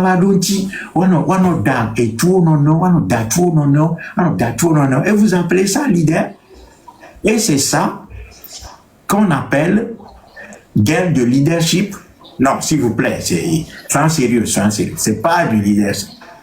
Et ensuite, le leader, c'est quelqu'un qui dispose d'un plan d'action, qui est organisateur, qui dispose des qualités humaines exceptionnelles. C'est ça le leader. Donc, nous, malgré tous ces critères, que la plupart des gens qui s'agitent là n'ont pas, mais on continue de dire que c'est des leaders. Mais en tant que je pense que les Togolais que nous sommes, et voilà, nous marchons sur la tête. Et quoi? Les mots ont un sens. Vous ne pouvez pas dire qu'il y a une guerre de leadership là où il n'y a pas de leader. Parce que si vous dites leader, vous devez définir ce que c'est que le leader. Et après, même définir, et nous qui sommes leader, vous allez prendre les gens que vous qualifiez de leader. Il y a une définition, est-ce que à mon comportement est soplé, et nous qui sommes leader, mes définitions.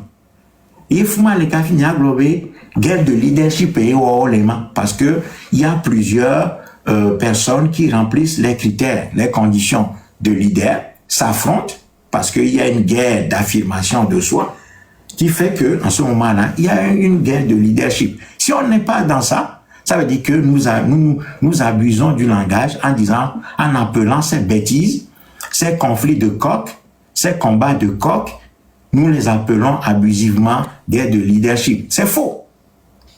Voilà ce que je veux dire sur cette question. Donc, et nous qui sommes au banc, et nous qui sommes maintenant, le cloutouisme, et nous qui sommes avec cloutouisme, il y a cloutou, il y a des gens qui manquent de culture. Konye, yovo, ho usivani solimpua, kenye ame wonu tepe ame konkumea. Nous quand on remplacer pour nous humilier, pour nous écraser, yo va cho cloutou, cho d'arrêter. Bon, après auto, ouaye, bateau américain, vélo, diban, kafi va cho mandé, il y a des massifs. Alors que depuis 63, c'est Yadema qui dirigeait. Et Yadema, c'est l'incarnation même du cloutouisme. Cloutou, et Yadema. C'est-à-dire, béto, méto. Et quand on nous impose, on impose à un peuple un cloutou. Nous, c'est que et la plupart des gens dans le pays pensent que les cloutou m'ont dirigé droit. Donc, Amesia m'a dirigé droit. Donc, à partir de là, à partir de cette conception cloutouiste des choses, il y a beaucoup de gens qui sont des attardés, des acculturés, des incultes politiques, des incultes sur beaucoup de choses, mais qui viennent s'affirmer que Yotia et Chouaïoué, c'est-à-dire ils se rêvent comme des leaders virtuels du Togo, comme des futurs dirigeants du Togo. Parce que, au premier, à partir de Kloutouma, Kloutounini, Yoke Plomi, il y a des gens plus vieux, Kloutoua. Bon, donc, ils s'inspirent de ça et ils disent, bah, nous, on est mieux que ces gens-là. Donc, parce que les kaka partis politiques au Mégaméa. Mais les partis politiques, quand ils sont nés dans les années 89-90, nous, et comment qu'on d'allons non domaine? Parce que chacun pensait que il y avait dans l'Yadema. Et au lieu de chasser Yadema, on s'est plutôt battu entre nous pour nous éliminer, pour qu'il n'en reste qu'un qui soit capable, soi-disant, d'affronter Yadema et de le battre dans les yeux. En oubliant que la force de Yadema, ça ne venait pas du peuple, c'est les armes et la violence, la corruption. Donc, ennemi est cultivé. Ça, ce n'est pas une guerre de leadership. C'est une guerre d'idiots, d'incultes, d'analphabètes politiques et des gens miséreux. Voilà ce qu'il faut dire. Et à partir de là, nous devons changer complètement de paradigme, définir des critères qui, selon nous, font de quelqu'un leader. Et ce n'est qu'à partir de là que nous pourrons maintenant dire un tel ou tel est leader et que à partir de là, bon, on peut avancer sous la houlette de cette personne ou de ce groupe de personnes. Voilà ce que je peux dire sur ce point. D'accord. C'est clair. Merci beaucoup. Je vous en prie. Je sais pas, il est quelle heure chez vous ici? Il est minuit 8. Je vais dormir. Ouais. Aujourd'hui, c'est dimanche. C'est le jeu du Seigneur pour nous, certaines personnes. Donc, je vais vous laisser dormir. Maintenant, je vais prendre l'habitude de vous suivre, de vous écouter. Prendre ce qui est bon, laisser ce qui est mauvais. Et puis voilà, merci beaucoup. Et bon courage à nous tous. Merci. Bonne soirée, bon live. Oui. Merci beaucoup. Bienvenue aux uns aux autres. Bonne nuit à toi. Et puis, à tout bientôt. Que nos ancêtres veillent sur toi et ta famille. Merci beaucoup. Bonsoir le frère Yannick, Samtou. Merci aux autres frères qui viennent d'arriver. Merci à Jean-Claude qui est toujours là. S'il y a encore 2 ou 3 personnes qui veulent monter, je les fais monter et après j'arrête parce qu'il est assez tard ici. Donc, on va voir, ou s'il y a des questions qui arrivent dans les commentaires, je peux répondre et puis on va éteindre le live et essayer de nous reposer un peu. Voilà. Mais simplement, ce que je veux continuer à dire, c'est que la situation de notre pays, qui ne nous appartient plus, parce qu'en réalité, ce pays nous a été ravi par ce système franco-nyasingbe, qui a pris notre pays en otage, eh bien, cette situation ne fait que s'aggraver. Et ça va s'aggraver. Parce que là où les peuples ne réagissent pas à la hauteur de leurs problèmes, des problèmes auxquels ils font face, c'est que ces peuples-là s'exposent dangereusement et ils ne font qu'approfondir leurs souffrances et leurs problèmes. Donc, aujourd'hui, nous voyons très bien que les actions que nous avons déployées, les efforts que nous avons mobilisés jusqu'à présent ne sont pas à la hauteur des enjeux. Parce que ce régime-là, c'est un régime qui est doté d'une capacité de destruction terrible. Ce régime n'a aucune humanité et n'en disposera jamais parce que tel n'est pas son agenda. Il n'est pas constitué autour de l'humanisme. Donc, ces gens ne vont jamais acquérir l'humanisme. Ils vont pas avoir le sens du devoir patriotique. Ils aiment pas notre peuple. Ils connaissent pas l'histoire de notre peuple. Et même s'ils la connaissent, c'est pour l'utiliser, pour confirmer leur trône présidentiel et leur pouvoir, tout simplement. Pour ces gens-là, nous sommes des instruments. Voilà, nous sommes des objets et non des sujets. Voilà. Pour ces gens-là, pour ce système, nous sommes des objets et non des sujets. Donc, dès qu'on a compris ça, la démarche qui va suivre, c'est une démarche de gravité, de responsabilité, de dignité, de discipline, de travail organisé. Et nous allons continuer à marteler ces mots-là. Parce que chacun de ces mots renferme des choses à haute potentialité et recouvre des actions et des comportements qui sont absolument nécessaires pour aller vers le résultat. Et donc, il faut qu'on comprenne, surtout dans la jeunesse. Là, c'est comme et nous qui nous fait face à, mais nous fait nous et nous lolo. Et nous de lolo, et nous pépé à oblamber, nous pépé fone. Donc, il nous faut absolument nous doter des instruments parce que quelle est la force de l'homme en fait? La force de l'être humain en fait, c'est sa capacité à disposer des outils, à se doter des outils. L'homme n'est rien sans outils. Parce que quand vous regardez dans l'espèce animale, l'être humain est l'être le plus démuni de l'espèce humaine, de toutes les espèces. L'être humain est l'espèce le plus faible en réalité. Mais comme l'être humain est très faible, il utilise son cerveau pour se doter des outils et répondre à ses besoins. Sinon, à l'état de nature, l'être humain est l'être le plus faible parmi le règne animal. Vous voyez? Donc, à chaque problème, l'être humain crée un outil pour résoudre le problème. Parce que nous ne sommes pas nés avec des poils. Nous ne sommes pas nés comme des serpents avec du venin. Nous ne sommes pas nés comme un certain nombre d'animaux qui peuvent vivre tout simplement à l'état de nature. Non, l'homme a besoin d'avoir un toit, de cultiver sa nourriture pour manger. L'homme a besoin de se soigner, de se déplacer. L'homme ne peut pas faire, contrairement aux oiseaux qui peuvent faire des milliers de kilomètres dans le ciel, tout simplement battant leurs ailes. L'être humain, il peut pas voler. Donc, qu'est-ce qu'il doit faire? Il doit fabriquer un avion ou bien des objets volants pour pouvoir ressembler aux oiseaux. Alors que les oiseaux, naturellement, ils ont ça. L'être humain ne peut pas courir des centaines de kilomètres par jour. Mais pour pouvoir faire des milliers de kilomètres, l'être humain a besoin de fabriquer des choses qui lui permettent de se déplacer. Des avions, des voitures, des bateaux, je sais pas quoi, tout ce que vous voulez. Et aujourd'hui, on voyage même depuis son salon. Aujourd'hui, nous pouvons parler grâce à cet outil-là qui est une fabrication humaine. Donc, l'intelligence artificielle va arriver plus tard.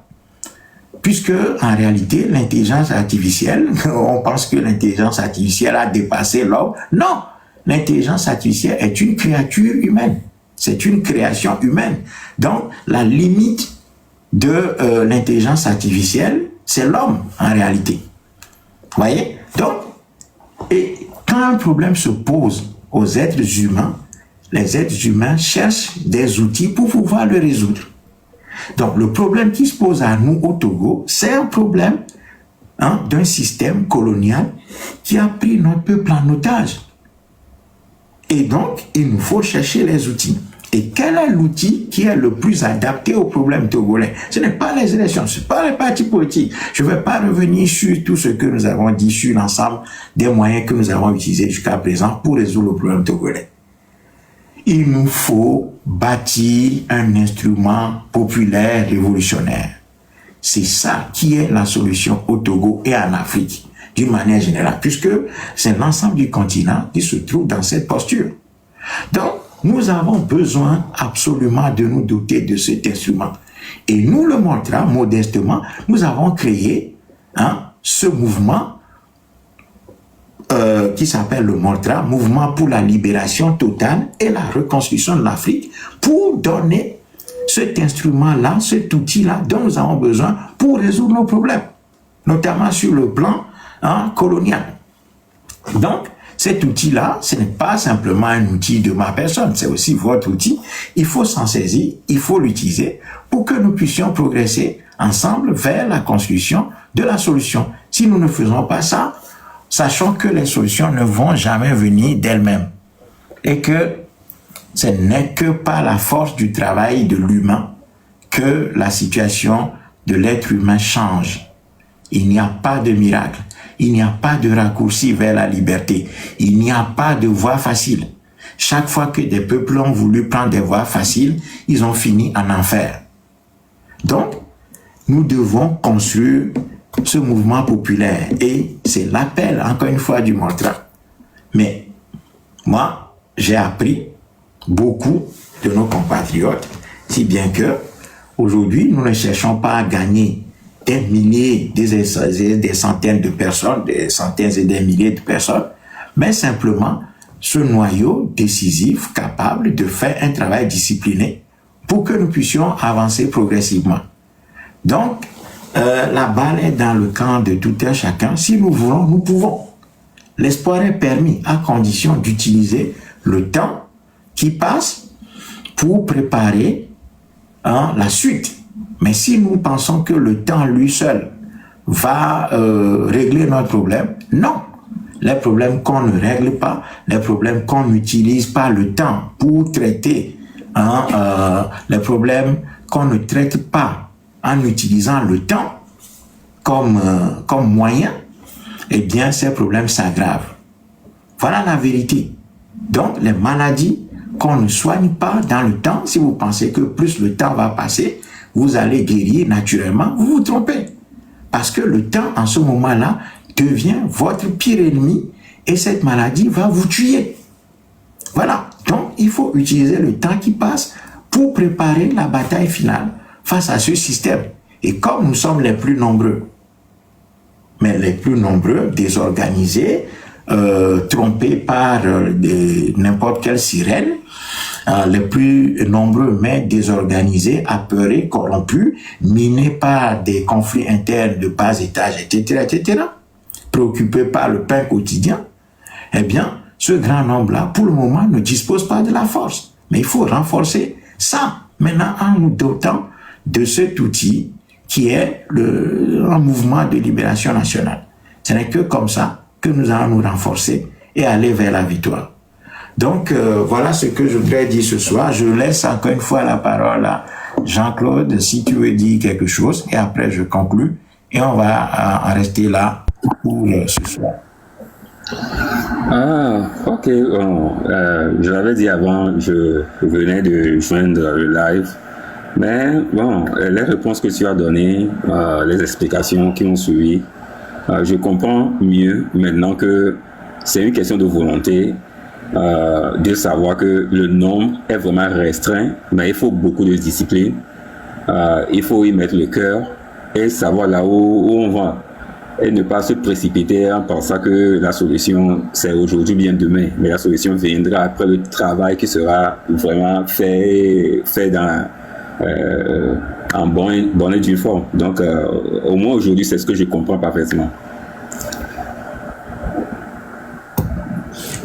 Ben, écoute, frère, merci. C'est effectivement ça. Et au vu de la profondeur du problème, au vu de la profondeur des blessures de nos peuples, nous devons compter sur le temps, nous devons travailler sur la durée. Voilà. Et il ne peut en être autrement parce que quand un peuple est aussi abîmé, programmé contre lui-même, retourné contre lui-même durant des millénaires et des siècles, vous ne pouvez pas penser que nous pouvons résoudre ça d'un claquement du doigt. Donc, nous devons travailler à l'échelle du temps. Nous devons prendre la peine de semer. Voilà, c'est ça qui est important, être des semeurs. Et être semeur ne signifie pas être forcément le moissonneur de ce que nous avons pris la peine de semer. Ce qui est important, c'est de semer. Et si, par le hasard de l'histoire, nous faisons partie de ceux qui auront semé et en même temps de ceux qui vont moissonner, ceux qui ont pris la peine de semer, ça c'est exceptionnel. Il n'y a que des destins exceptionnels qui récoltent ce qu'ils ont semé en termes d'investissement révolutionnaire sur, disons, le progrès du peuple, etc. C'est que des esprits exceptionnels qui moissonnent ce qu'ils ont semé. Donc, nous devons semer. Et puis, si l'histoire fait que nous devenons des gens qui récoltent ce qu'ils ont semé, tant mieux, c'est bien. Mais si on ne récolte pas ce qu'on a semé, l'essentiel, c'est que notre semence puisse être suffisamment solide pour que, après nous, que ça continue à grandir, pour que nos enfants puissent dire que nous avons eu des parents qui ont semé quelque chose que nous devons cultiver, nous devons entretenir pour la suite. Parce qu'un peuple, en réalité, c'est quoi? C'est une chaîne humaine. C'est une suite humaine. Et un peuple n'est grand que lorsque les parents ont préparé des générations suivantes plus fortes. Voilà, c'est ça la puissance. C'est ça la puissance. Parce que dès lors que vous, en tant que parents, vous êtes plus fort que vos enfants, c'est que notre peuple, ce peuple-là tend vers la faiblesse et la disparition. Donc, ce que nous devons faire, c'est de préparer des lendemains meilleurs pour nos enfants. Et pour ça, nous devons travailler. Travailler, continuer à travailler, nous écarter des faux sentiers, des faux prophètes, nous débarrasser, ne pas perdre notre temps et notre énergie dans des discussions oiseuses, travailler, être sérieux, discipliné, trouver des endroits et des gens avec qui nous pouvons faire des choses de manière sérieuse et continuer à travailler. Ce n'est que ça, ce n'est que comme ça que nous pouvons faire œuvre utile en espérant que nos enfants vont retrouver nos traces et vont continuer sur cette lancée et faire en sorte que notre peuple arrive à bon port. C'est comme ça que tous les peuples l'ont fait. Donc, c'est ça notre défi. Et là-dessus, il faut beaucoup de discipline, de l'humilité, du calme, de la solidité, de la clarté dans les idées et beaucoup d'abnégation dans le travail. Et puis, véritablement, continuer à apprendre pour améliorer nos connaissances. Lesquelles connaissances sont nos armes premières pour affronter le système qui nous confronte. Voilà comment les choses se font chez n'importe quel peuple. Donc le peuple noir ne va pas être l'exception qui confirme la règle. Soit nous sommes comme n'importe quel peuple, mais un peuple qui a subi beaucoup de coups, beaucoup de blessures, beaucoup de souffrances, mais définitivement, si nous voulons regagner notre place dans le Conseil des Nations, il va nous falloir passer par ce que l'histoire a indiqué au peuple comme loi, à savoir que lorsqu'un peuple est dominé, colonisé, piétiné, détruit, dominé par une élite coloniale qui est placée à sa tête, eh bien la première des choses à faire, c'est de s'organiser pour s'en débarrasser. C'est tout. Il n'y a pas d'autre voie possible. Voilà. Et donc c'est là tout le défi africain. Donc, c'est là-dessus que je voudrais m'arrêter ce soir, tout en prenant encore une fois la peine de vous remercier, de saluer toutes les personnes qui ont été là, qui ont tapoté, qui ont partagé, remercier les personnes qui sont montées, qui ont pu s'exprimer, et remercier aussi les personnes qui ont été dans les commentaires, qui ont commenté, qui ont tapoté, qui ont partagé, qui ont été là, tout simplement. Donc, merci beaucoup à chacun de vous. Bonne soirée et bonne nuit chez vous et que nos ancêtres veillent sur vous et sur vos familles. À très bientôt. Voilà. JC, à très bientôt. Bien, à très bientôt. Tu passes une bonne nuit. Donc, chez nous, c'est 19h maintenant, 19h30, c'est maintenant que la nuit va commencer. Donc... Oui, chez nous, ici, il est 21h26. Donc, je vais, on va remettre demain, la vidéo sera disponible sur YouTube. Et puis, voilà, les gens qui sont intervenus peuvent voir ce qui a été dit. Donc, Et après, je vais essayer de rediffuser une fois la discussion de ce soir. Donc, merci beaucoup et à très bientôt. Yeah, bonne nuit. Bye. Merci.